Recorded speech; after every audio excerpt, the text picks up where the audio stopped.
but some other teams around the world. Yeah. If you're entertaining having children in the future, it could be dicey. You know what? Hope Solo is a friend of ours on the show. She was here in St. Louis. She's not shy, and she makes soccer fun. Hope has a definite edge to her. All I can recall about Hope is when she played for Athletica, I would go watch her at some of her separate training sessions away from the team, goalkeeping training.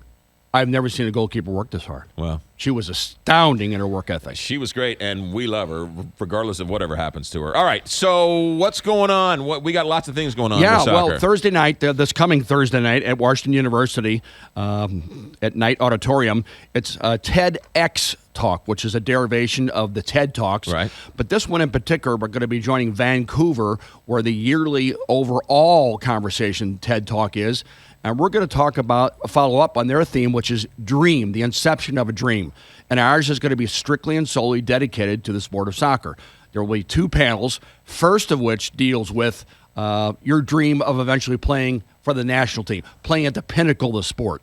I will moderate that aspect of the evening with Taylor Twellman, Al Trost, Laurie Kolupny, and Dave Lang. The second portion of the evening will take place and talk about the business side of MLS potentially coming to St. Louis, and that'll be moderated by Tim Hayden from St. Louis University. He'll have Eli Hoisington. He's the lead architect for HOK, who put together the overall drawings for the possible football stadium that was going to take place.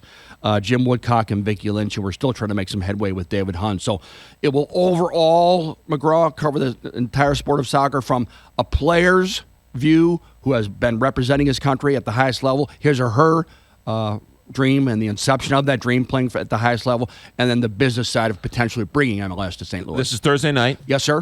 Tickets available? Yes, sir. Tickets are available at the gate over there at Washington University. You can get in touch with TEDx, TED, TEDx, gatewayarch.org. It's a mere $15 an entire evening. You still want to watch and listen to what's going on in Vancouver, you can do that, and we'll break up the evening and conclude the evening with Soccer Talk. And it will be aired live here on the Big 550 yes, KTRS. Sir. Exactly. Bill McDermott with us. There's been a lot of talk ever since the Rams left, and it seems to be heated up. It seems like it's sort of gone into some extra gear when it comes to MLS in St. Louis. It really has, simply because the league has approached St. Louis in that we will help you. We want to assist you. We like the geographic makeup of what's been going on in St. Louis for decades, for literally a century, dating back to 1875. Right. And we were astounded at what you did in a mere 14 months to potentially keep your football team in town. So we want to work with you to help you bring a team to St. Louis. Now, the barrier still remains that you have to have a multimillionaire, for all intents and purposes, McGraw, a billionaire, to handle the $95 to $110 million expansion fee, building a soccer-specific stadium, and then the day-to-day operation of running a professional sports organization, along with getting 1 or 2 marquee players. It is a substantial monetary effort. MLS is, how many teams are in the MLS right now? There are 20 teams right now. There will be 24 by the year 2020. And then the commissioner surprised everyone when at MLS Cup in December, he said we now want to go to 28 teams. The 24 teams are spoken for.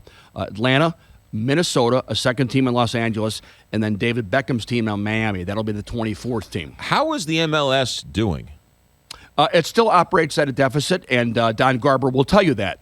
He has always said we want to be cautious in how we expand, but right now it has gained such a foothold in our country. It's a totally different sport for a totally different changing America, and it's averaging over 18,000 people a game at its various sites.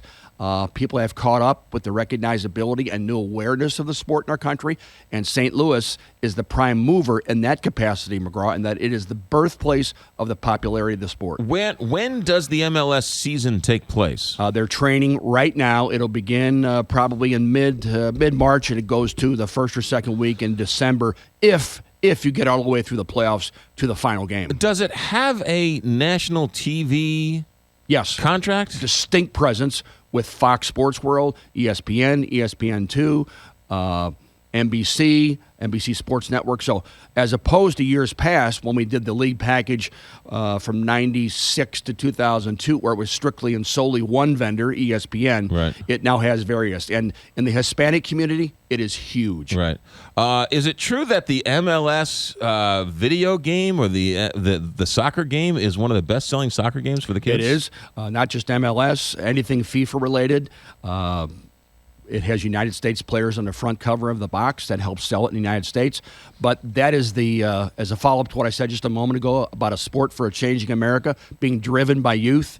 That is why that's happening. Bill McDermott with us. All right, so where do people go to find out more about this Thursday night event? Go to TEDx, small x, TEDxGatewayArch.org. Steve Summers is the prime mover about this.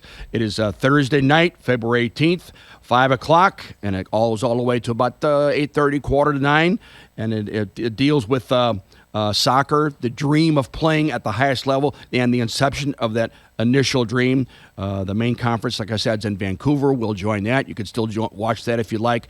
A lot of things going on there with science and culture through storytelling by various people. The overall idea is ideas worth spreading. That's the main concept of what TED does. All right, good. And that'll all be aired on the Big 550 Yes, sir. KTRS Thursday night. Bill, thanks. Thanks, McGraw. 757 KTRS. If you're one of the many people in the area who've tried to refinance your home lately, you know what I'm about to say. It was, in all probability, a real hassle. So many middlemen,